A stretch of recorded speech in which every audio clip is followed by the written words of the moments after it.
Hi, I'm Eli, and today we'll be going over physics, and we can jump right in. We're going to start with the four kinematic equations. So we want to derive these equations, which tell us how objects move through space with respect to time, acceleration, distance, and velocity. So we're going to start with one assumption, which is that acceleration is constant. This is the case for this unit. And from here, we can say that acceleration is equal to, we're defining it as the difference in velocity over time.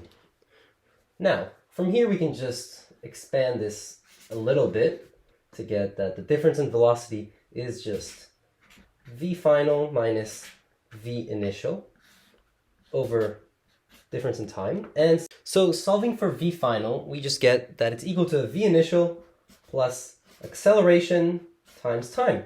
And there we go. That's our first kinematic equation. Very simple. So on to the next kinematic equation, which relates time and velocity with displacement. We can use some mathematical intuition, some calculus to derive this equation. So we know that when plotting v versus t, the total area under a curve will be our displacement, our difference in x, right? Now, I've divided this, this curve into two shapes. We have here a rectangle with a v naught as its top, and a triangle. Now, we know that the area over here of the rectangle will be v naught, because that's the height, times t, because that's the length, right? So it's just v naught t. And the triangle should be 1/2 t, right, times v minus v naught. V minus v naught. So adding these together, we have difference in x is v naught t plus 1/2 t times v minus v naught, or if we rearrange it, distributing the 1/2, we get v naught t plus 1/2 t v minus 1/2 t v naught. So, rearranging once again, we get our final kinematic equation. I'm going to write this here in big. Difference in x is equal to v plus v naught over 2, all that times t. And here we have our second kinematic equation. Now, there are many ways of deriving the second equation, but there's actually a cool one that we can do using geometry and using the same exact shape that we've drawn here. So of course, since acceleration is constant, we see this velocity line get bigger and bigger over time. So we can just solve this in a different way and get our third kinematic equation. So just like before, the area of the rectangle here is just v naught times t, right? And now we want to find the area of the triangle, which is, as we've shown before, just 1/2 t times v minus v naught. So then how do we get to a different equation? Well, we should remember from the definition of acceleration that v minus v naught is just acceleration times time. So we can replace it with, first of all, we should do, we can do that right now. V times time plus 1/2 t times a t. Now, combining the t's, we get v naught t plus 1/2 acceleration t squared. All this, of course, is equal to the area under this shape, which, as we know, is displacement. And just like that, we have our third kinematic equation. Only one more to go. So for our fourth kinematic equation, what we're going to do is we're going to rely on these two. Let's rewrite the second kinematic equation up here. So we have difference in x is equal to v plus v naught over 2, all this times time. But in the first kinematic equation, we can solve for time. Let's write this up here in small. T is equal to V final minus V initial, all this over acceleration. So we can plug this back in here to get V final plus V initial over 2, all this times V final minus V initial over acceleration. Now we can just combine our terms here. So we will have V final squared minus V initial squared, all this over 2a. This is equal to a difference in x, displacement, of course. Let's write this down. Now we can solve for V final. So V final will be equal to V initial, V final squared will be equal to V initial squared plus 2 times acceleration times our displacement. And look at this, we have eliminated time, and we have our fourth kinematic equation. And that's it for kinematics. We have derived all of the equations, and we are ready to move on. So next up, we want to talk about energy. Energy is it's a big concept in physics. It's very important. It's a very powerful tool that we can use. So we can start by observing two types of systems. So we have a conserved, an isolated system. And in an isolated system, there's this very interesting phenomena where energy is conserved. So energy cannot be destroyed, energy cannot be created, but energy can be transferred from one type to another. So for example, if I have this pen, right? Say I hold it like this. We say it has potential energy compared to whatever reference point we have, because if I move my arm, it's going to fall.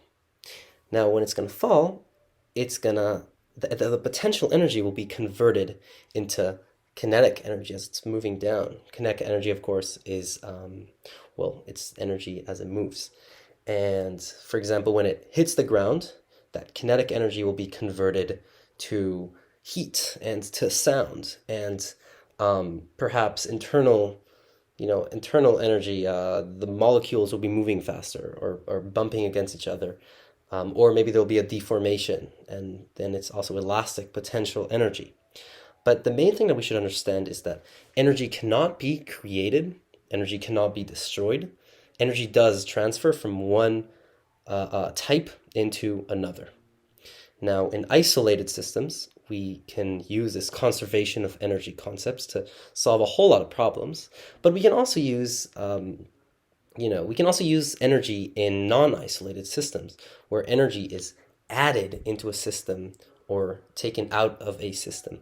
But of course, this doesn't mean that energy is created or destroyed. It just means that it's moving, right, from the outside into the inside, from the inside into the outside. So we should get into it. Now, what are the important types of energy that we will be using in physics here, or at least for our purpose? We have potential energy, and we can write this as U. Now, this could be potential for gravity. It could be potential for a spring. It could be potential in internal energy, but potential we show by a U and then some underscript. We also have kinetic energy. This is Ke. And we have, these are the important ones. But of course, we cannot forget internal energy. So internal, and this is int. This could be friction. It could be errors. It could be a lot of stuff. But the point is that these two will mainly be used when there is when it's an isolated system and there is no transfer of energy from within the system to outside or from outside to in. And internal comes in when there when it's a non-isolated system. Like, for example, what would be an isolated system? It's mainly if we model it, say, as a ball falling down a frictionless incline, right? Then it would be an isolated system, and we could model it as such. But if there is friction, then this is non-isolated. Why? Because friction is an internal force. So how can we apply this to problems? Not that we're going to solve right now specific ones, but we could say if we find that we are solving within the model of an isolated system, then we would say E internal is equal to 0, right? Now we have here conservation of momentum, very important principle that we could use to solve, because we can say that the energy in the end is equal to the energy in the beginning, right? Written differently, we can say the difference in potential plus the difference in kinetic is equal to 0. Or when we want to find transfer, we could obviously rearrange this and say maybe the difference in potential energy is the negative of the difference in kinetic energy.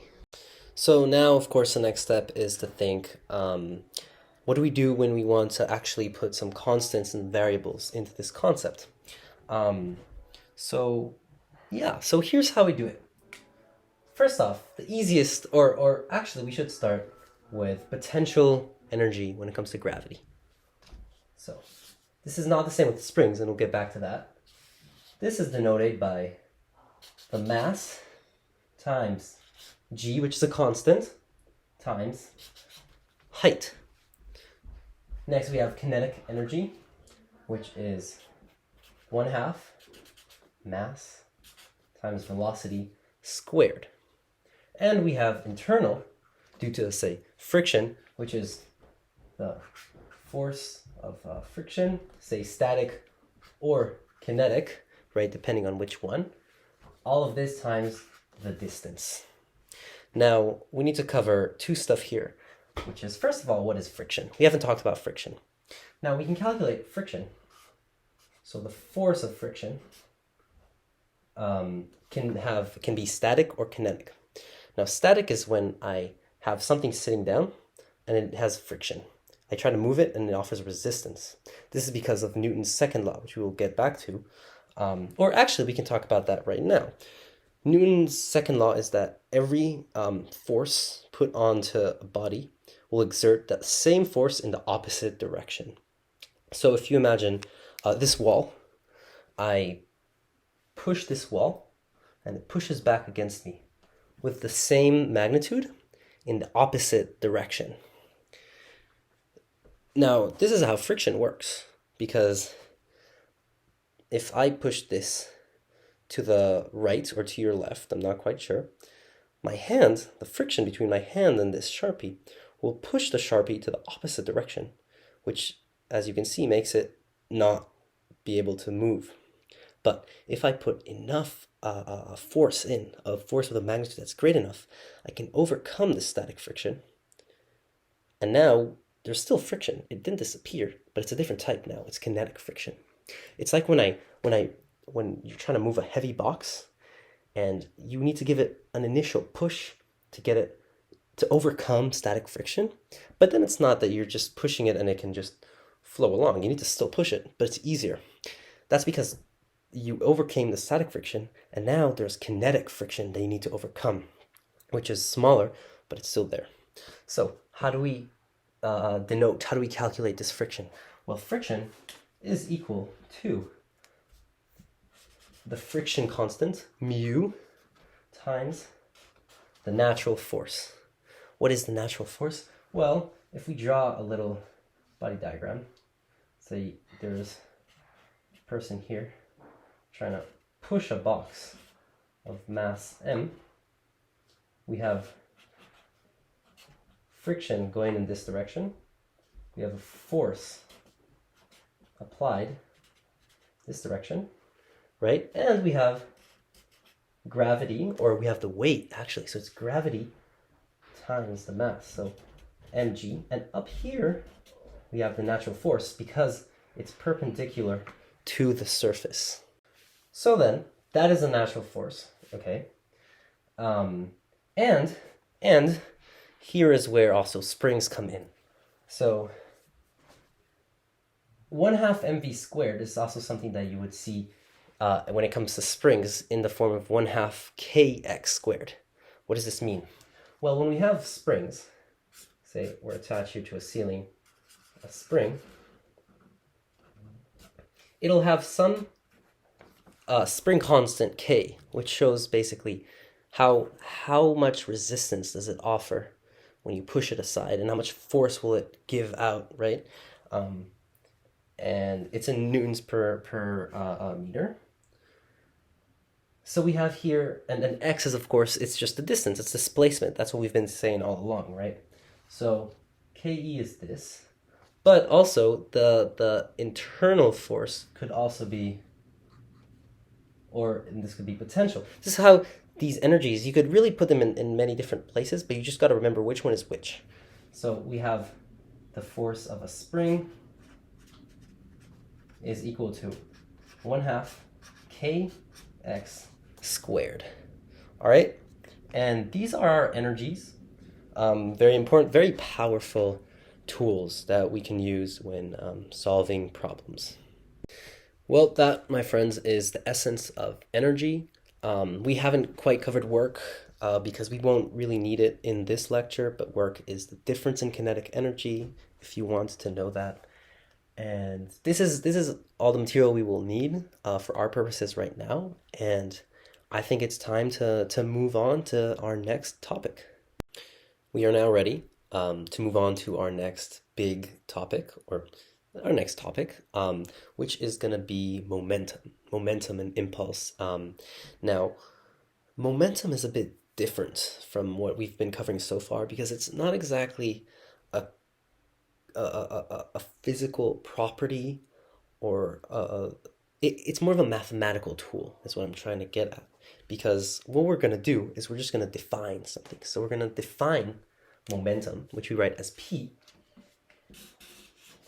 to be equal to mass times velocity. Now, impulse is actually a vector, because velocity is a vector and mass is a scalar, of course. And this is helpful for us because, look at this. With impulse defined, with momentum defined, we can now play around a little bit with Newton's second law, which, of course, is force is equal to mass times acceleration. Let's rearrange some stuff.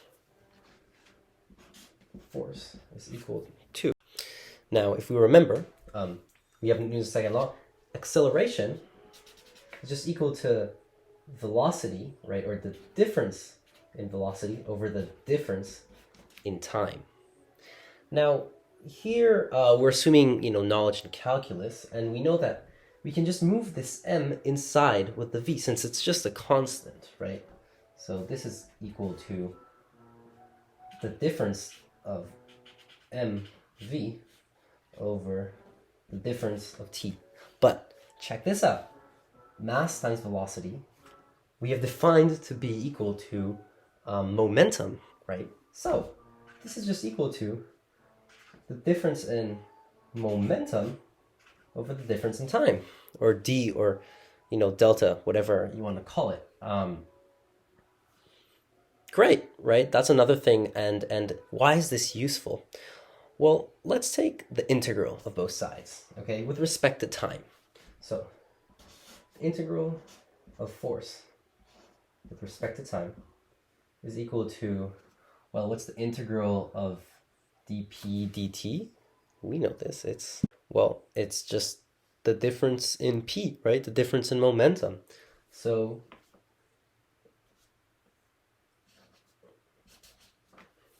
and look at that. We can now also say that the difference in momentum we can define as impulse. Okay, so we can say this is impulse, which is J. So now we have that impulse is the integral of force with respect to time, and that's just equal to the difference in momentum. So then what does this mean? How does this help us? Well, it's better to first visualize it on a curve. So we have here a curve, force versus time, and there's this, whatever that is, right? So then the area under this curve, since it's the integral of force with respect to time, is going to be the difference in momentum. It's going to be impulse. So area is equal to impulse. Area is equal to impulse. Now here's where we get to the key of all of this. Collisions. We can model collisions using impulse, using momentum. It's very important to remember that if the problem is a collisions problem, it's a momentum problem. And often it's an impulse problem. So we're going to look at the case of elastic and inelastic collisions and how they relate to the concept of conservation of momentum. So then here is where we begin. If the sum of forces, external forces, is equal to 0, that is, there is no outside force outside of the system that is creating a force within it or introducing a force, momentum will be conserved. So this must be true. Must be true for conservation of momentum. All right, now we're ready to look at the two forms of collisions, but we should remember that these don't really exist, right? These are models, and every collision is somewhere in the middle. But of course, there are some that are closer to elastic, some that are closer to inelastic, so it's helpful regardless. Plus, when looking at physics problems, often, sorry, I got cut off, but often they'll tell us to, model it as an elastic collision or as an inelastic collision. And other times we'll have to figure that out for ourselves. So we'll see how we do that. First, let's go through the two types of collisions. So then the first type we're going to look at is inelastic collisions. Let's assume we have two masses, m1 and m2. m1 is moving at an initial speed, and m2 is also moving at a different speed, and they collide, right? Now this is an inelastic collision, which means that after the collision, what we will see is that, this is very important, they stick together. Okay, this is key, which means, what does it mean if they stick together? They will have a final velocity, right? And it's going to be the same velocity. Now, in inelastic collisions, what we see is that momentum is conserved. But that's all. Now let's look at elastic collisions. But one more thing, before looking at elastic collisions, we should do some, let's put some numbers to this, or maybe not numbers, but variables. So we have, in the beginning, momentum in each one of these. P is equal mv, right? So we have mass 1 times its initial velocity plus mass 2 times its initial velocity. Now, all of this, because momentum is conserved, you should remember the momentum in the beginning should be equal to the momentum in the end, which means that this will be equal to, since they stick together, m1 plus m2, because these act as the same body, times the final velocity, which is the same for both, right? Because these stick together and act as a single body. And kinetic energy is not, okay, it's not conserved. It's not conserved. Now we're ready to go on to elastic collisions. So with elastic collisions, what we see is the opposite, right? We have here mass 1 going at an initial velocity, and mass 2 going also at an initial velocity, and they collide, and then they separate. There is an elastic collision.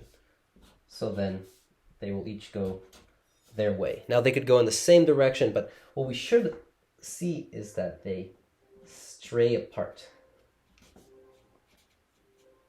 That is, they don't stick together. They don't. Okay? But we still do have conservation of momentum, which means that, well, m1 times its initial velocity plus m2 and its initial velocity will be equal to m1 and its, we should have here m0 final, it's v1 final, and m2 and its final velocity. Let's fix these numbers up. And there we have it, right? Not as useful as this one, you might think. But, and this is what's so special about elastic collisions, kinetic energy, okay, is conserved. What does this mean? If you remember from what we just learned about energy, we can write this in another way. We know that the energy of each of these is conserved so that the energy initially will be equal to the energy in the end. Which means that 1/2 m1 v1 initial plus 1/2 m2 v2 initial will be equal to 1/2 m1 v1 final plus 1/2 m2 v2 final. Oh, and I forgot, I am sorry, you gotta square all these velocities. It would not work if you don't square these velocities. So, in inelastic collisions, just to put this again together, the two collide, they stick together. Imagine a baseball a baseball player tackling another player. You know, they both run and they go together. And over here, kinetic energy is not conserved. But of course, momentum is, because there are no external forces. In elastic collisions, the two, they collide and they don't stick together. So they could, say both be moving and then move like this, or they both go in their own direction, or one go, but they'll never, or they don't stick together. And what this means is that, say, energy is not lost due to heat, energy is not lost due to sound, there is no deformation. This is a completely elastic, it's an instantaneous collision that conserves all kinetic energy. So next up, we're going to look at center of mass. Center of mass is probably a concept that you've heard before. Say we have, let's just do center of mass. If we have, let's say we draw a shape, right? We have a square. Then we all kind of know from our math classes that the center of mass will be in the middle. Same thing with if we had a circle, right? The center of mass is in the middle. In general, when there is a very geometric shape, it's decently easy to figure out where the center of mass is, right? But what if our shape looks something like this? How do we figure out the center of mass? Well, let's think about this a bit mathematically, conceptually. We could think of this as a strip of rectangles, right? Lots of rectangles. Lots and lots of rectangles. And we could figure out the center of mass of rectangles, right? So we could take the center of mass of this one is over here in the middle, and over here in the middle, over here in the middle, right? And over here in the middle. Now, what we'll end up with is this sort of line that is in between all the rectangles in their center, right?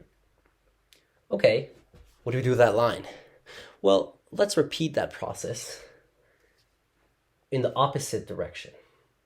Okay, what if we take this rectangle? We know that the center is over here, and this one, the center is over here, and so on, right?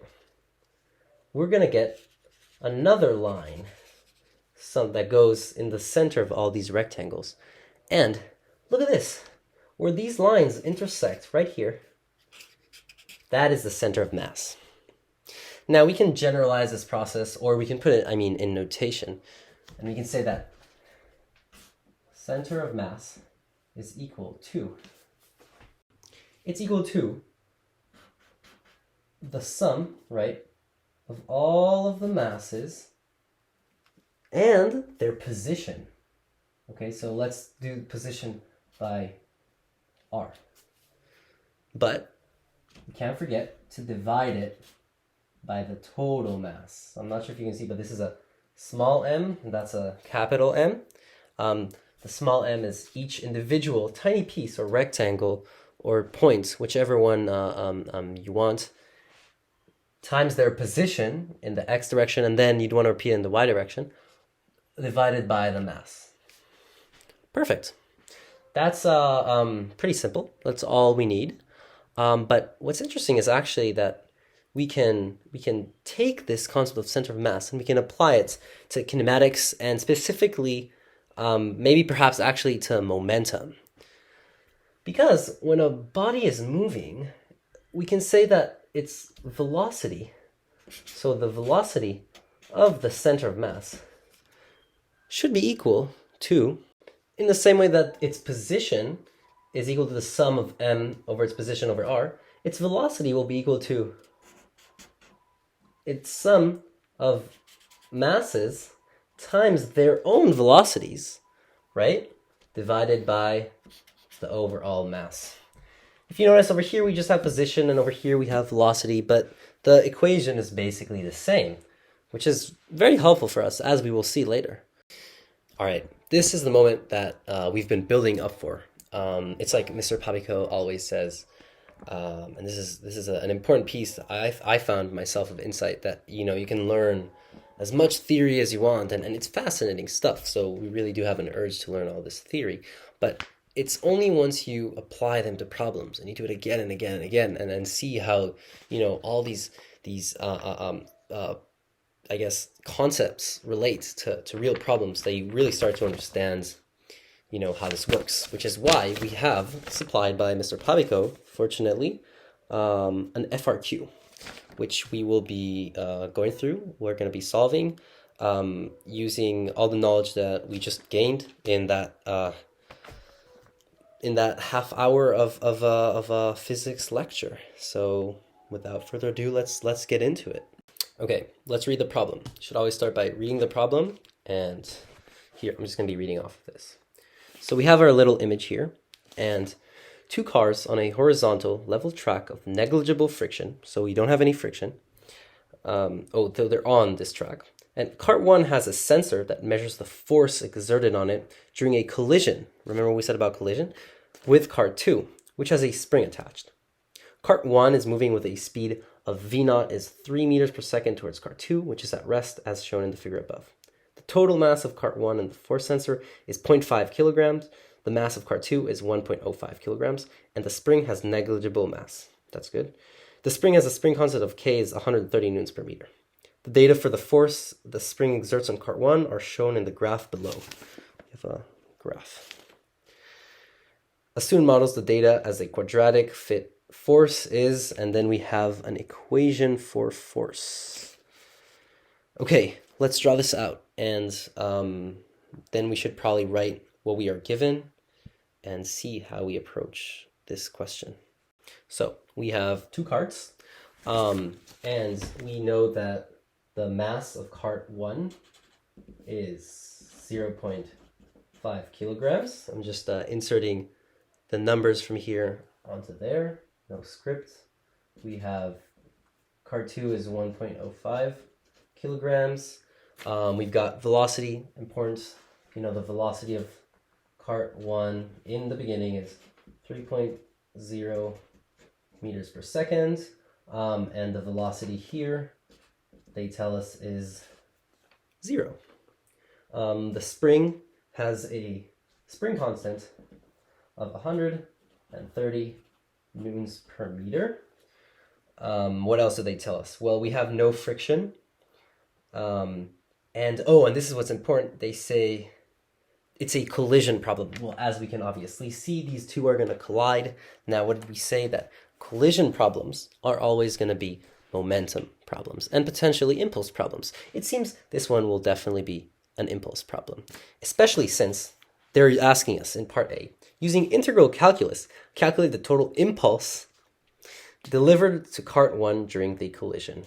Now, there's a bunch of ways that we could do this, but first of all, they suggest using integral calculus, which should give us a tip that we're going to do area under a curve, which works out perfectly fine because look at this, they give us a graph. That is, if you cannot see a function of force in newtons per time in seconds. Perfect. That means that, now, just in case we forgot, I brought up our notes, and we remember that when we are given a curve that is a function of force over time, or with time, the area under the curve is going to be the impulse. So we're given a curve, we just need to find the area under it. Now, using our knowledge of calculus, we know that the area under a curve is the integral of the function of the curve, which we are given right here. So let's just solve. We know that the function of force is equal to, we have 3,200 newtons per second squared, that's an S, not a J, times t squared minus 500 newtons per second t. All right, so we want to take the integral of this with respect to time.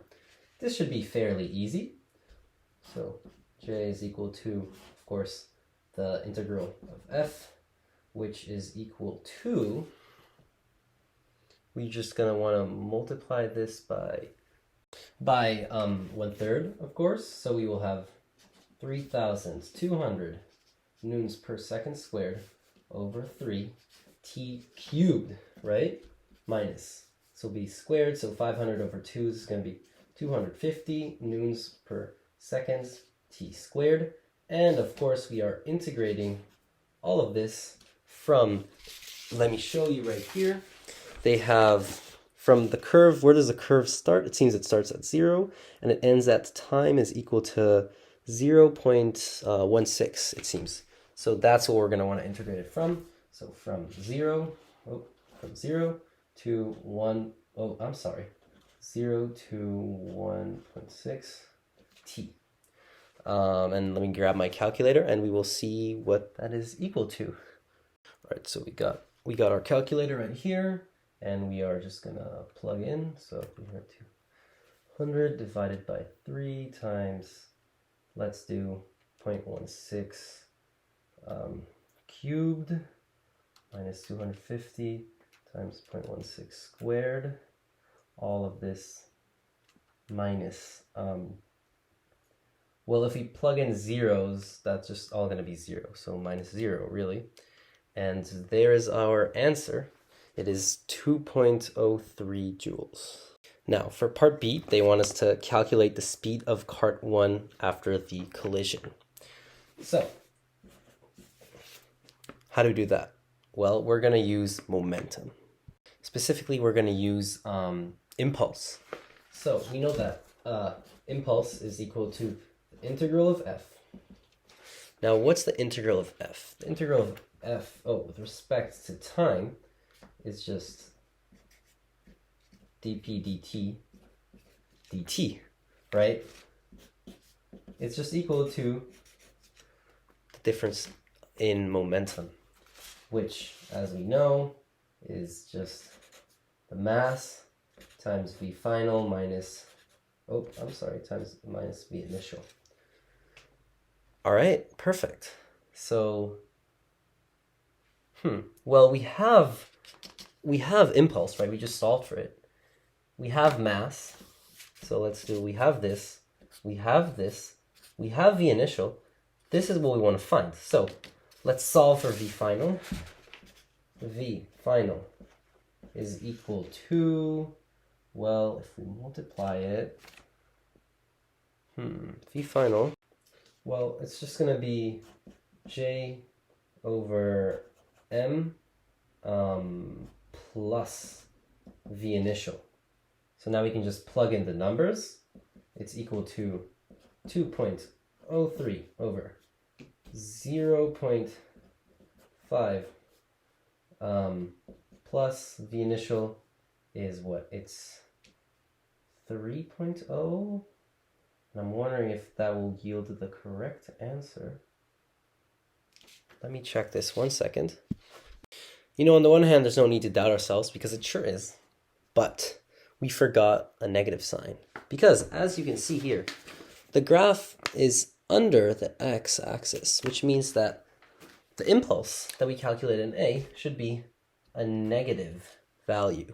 Okay, so we're going to put negative value plus 3.00, and that should be equal to, if my calculations here are correct, 1.06 meters per second.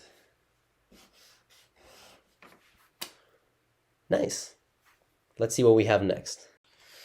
Now, the next question, B part 2, is asking us, it says, in what direction does cart 1 move after the collision? Now, it should move to the left. We know that because the impulse is negative, but oh, look at that. This is how we catch mistakes.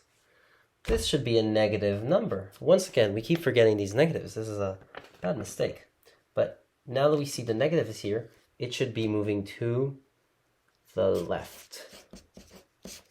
Now, why is that? We can just, I mean, it was, you can see it over here, but just to make it clear, this is the positive x direction. All right, and let's see what we have next.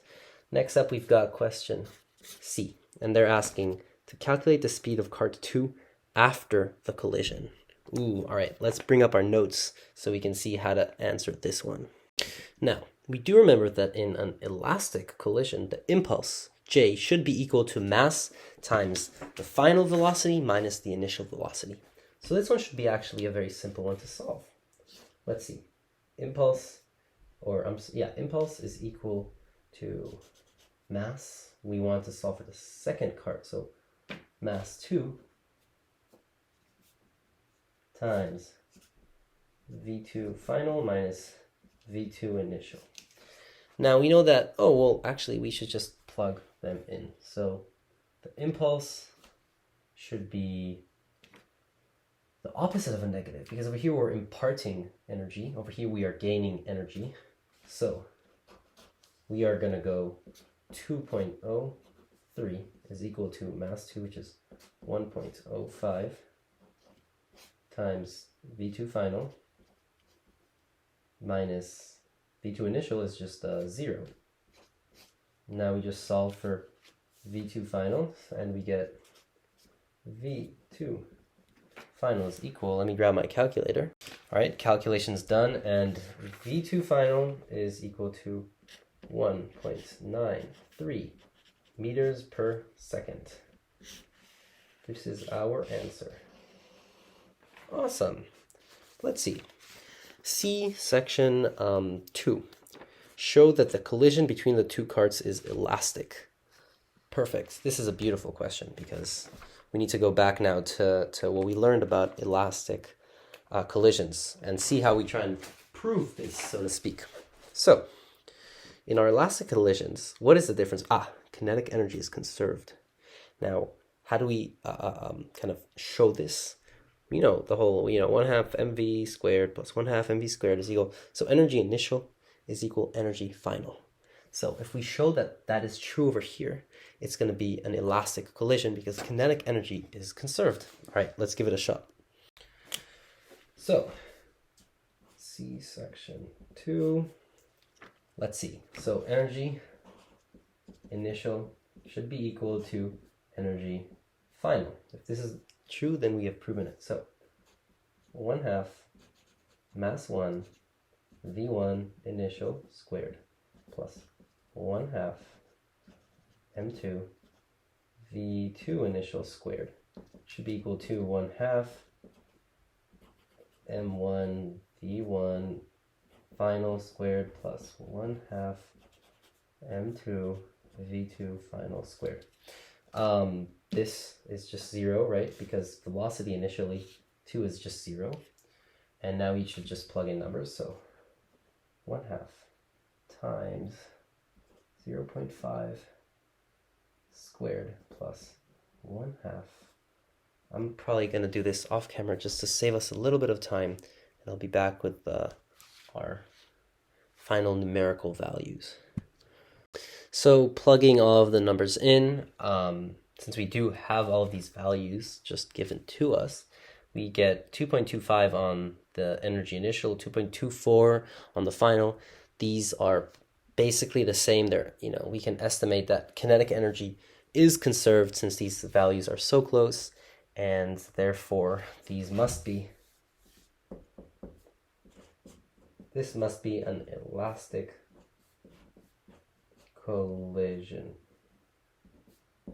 All right, moving on to question D. We're going to do it here so we hopefully don't run out of room. So in D, they ask us to calculate the speed of the center of mass of the two-cart spring system. All right, so they're defining the system as these two carts, and we remember how to do this, right? We know, because we've just seen it here, I could pull it up real quick. The velocity of the center of mass is the sum of mass times velocity over the overall m. So let's do this. This should be easy. V, D's attached, but this says V of center of mass should be equal to the sum of m times V over m.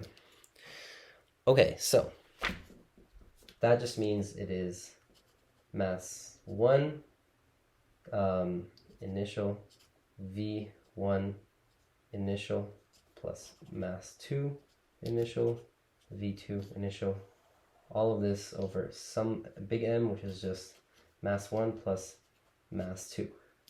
Now, plugging all of these numbers in, again, I'm going to do this off camera just because it takes a lot of time. We get 0.97 meters per second. That's our answer right here. Notice this ends up 0, mass 1, mass 2.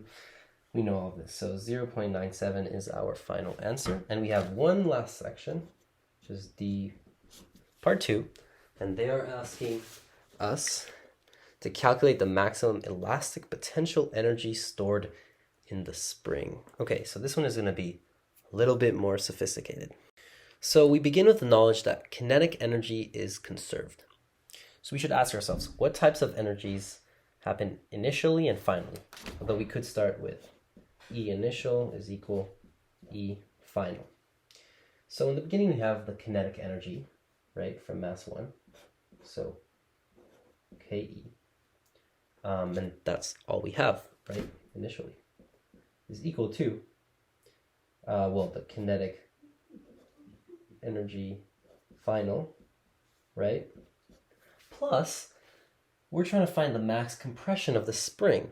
So we want to find the potential energy stored in a spring. So U spring. Now we know Ke initial, that's just 1/2 M1 initial V1 initial. We know Ke final, right? That's just the mass 1 plus mass 2 times the velocity of the center of mass, right? We've proven that when we looked at the center of mass. And now all we need is the energy of the spring, the mass compression of the spring. Can't forget the S here, but it is equal to 1.5, what did my calculator say? 1.52 joules. There we have it. We've gone through a lot of stuff today. We don't really need to review, but we've gone through a bunch of theory, and we've managed to solve an entire FRQ. See you guys next time.